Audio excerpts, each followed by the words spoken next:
What is going on, everybody? So in this video, I'm gonna run through how I built a ramp for the modern shed you're seeing now. Overall, I think building a shed ramp is a pretty easy project. I think anyone can do this. Let's get going.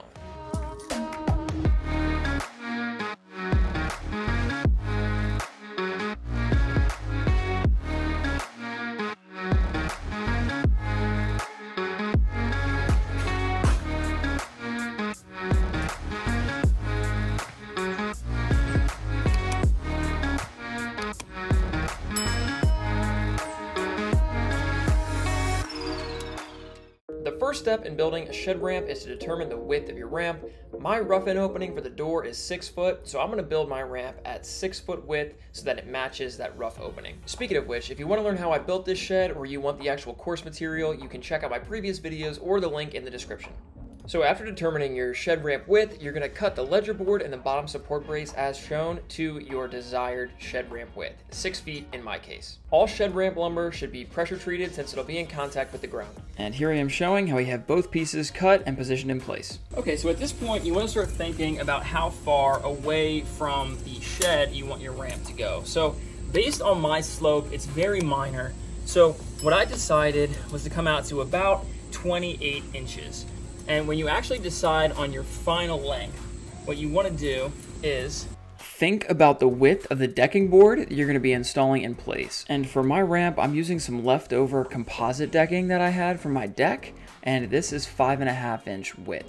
So basically, I want the total length of my ramp to be a multiple of those boards plus the spacing in between them. So like with all projects, begin with the end in mind, and the more planning you do ahead of time, the easier it's going to be as you progress with the project. So at this point, I cut all of my joists to size as shown. In my case, I have a 6 foot ramp, so I decided to use 5 joists. You want to have the spacing around 16 inch on center maximum, in my opinion. So plan out how many joists you'll need and then cut them to size. After getting one cut, I just used it as a template to cut all the rest to the exact same size. So at this point, let's talk about the shed ramp angle. So in my opinion, I think you should just go out there and find the angle by trial and error. And what I mean by that is take a scrap piece of lumber and use your miter saw to cut a few different angles. Try one that's pretty steep, like at 25 degrees. Try one that's pretty shallow at like 10 degrees. And take that angled board that you cut and put it up against the ledger board on your shed. You'll have a lot of variability with the angle you choose, and obviously depends on what kind of angle you have going out. Mine's obviously very shallow. So what I'm showing here, it's kind of like a 5 to 8 degree angle, and you can see that's actually pretty close to what I want. It'll kind of come out and here.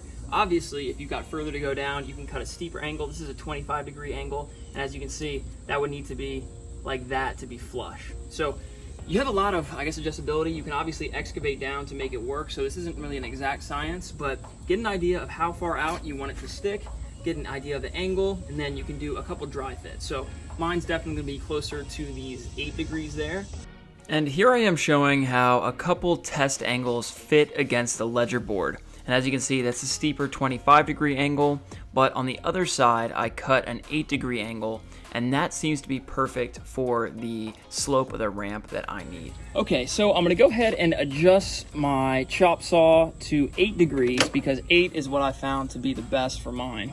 And after adjusting the miter saw to 8 degrees, I went and I made that 8 degree cut on the very edge of each of the joists. The idea here is that you're not cutting any length off the longest portion, but you're just gonna cut that angle. So I did that for all 5 of my joists. Now at this point, I'm trying to match that angle on the other side, and I took a kind of unique approach to this. I just decided to mark 1.5 inches down from the top of each of the joists, and that's gonna serve as our reference line for the next step.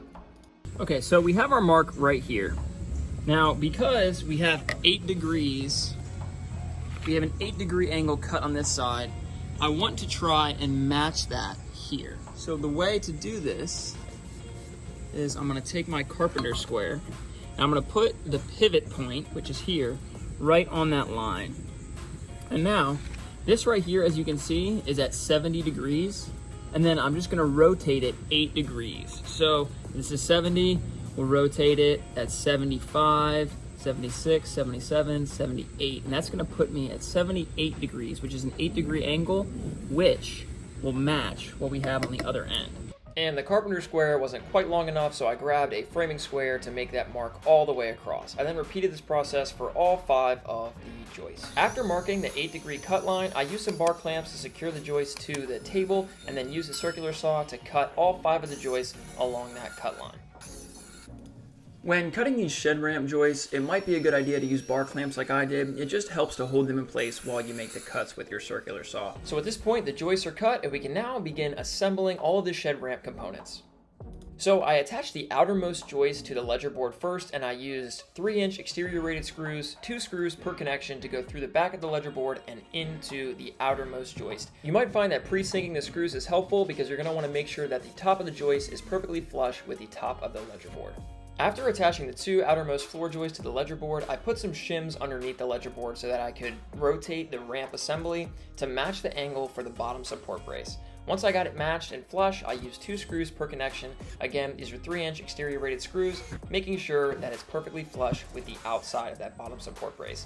Then I just went back and I spaced the joists evenly. I went in the middle first, 2 screws per connection, and then I did that for the remaining 2 floor joists, as you can see. Here's a view showing how I'm getting the joist perfectly flush with the top of the ledger board, and then using 2 screws per connection to fasten everything in place. After assembling the shed ramp frame, go ahead and grab the frame and preliminarily position it in place on the front of the shed. And the goal here is to get the ledger board for the ramp to sit flush against the shed base frame. And in my case, I had to excavate a little bit in order to get the ledger board to sit flush against the shed base frame. And this is why building a shed ramp is nice, because you can excavate and make tweaks to make everything work. After getting it excavated properly, getting it flush, I then compacted the soil with a 4x4. Then I performed one final dry fit to make sure the ledger board was fitting perfectly flush against the shed base frame, which it was. And what I'm showing here is that I over excavated in a few places, and what you want to do is you want to apply some stone, and the stone is going to help to protect the shed ramp from being in direct contact with the soil, and it's also easier to level and easier to compact. Use a level to make sure that everything is level all the way across your shed ramp, and add or remove stone as necessary.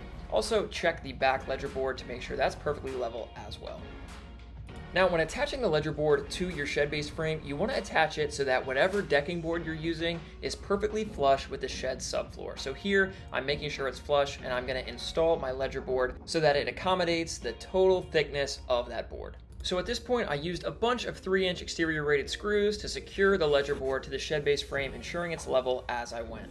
So after securing the shed ramp ledger board to the shed base frame, I cut all of my composite decking to the required length. That's 6 foot in this case. So at this point, we're taking our first decking board, which is cut 6 foot in length, and then we're going to slide it up so that it is in direct contact with the shed subfloor, as you're seeing now.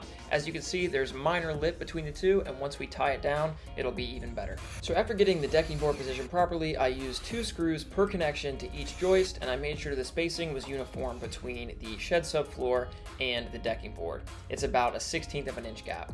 Install the screws so that they're flush or slightly recessed into the decking boards. Continue to install all of your decking boards to the joist using 2 screws per connection to each joist. I then backfilled any gaps with some leftover stone and then applied some topsoil before planting grass seed. Here's a look at the final result. Thank you guys for watching. If you enjoyed this video, please drop a like down below and subscribe to the channel. In the next video, I'll be showing you how to add electricity to your shed, and I must say the utility on this ramp is top shelf. Thanks for watching, and I'll see you on the next one.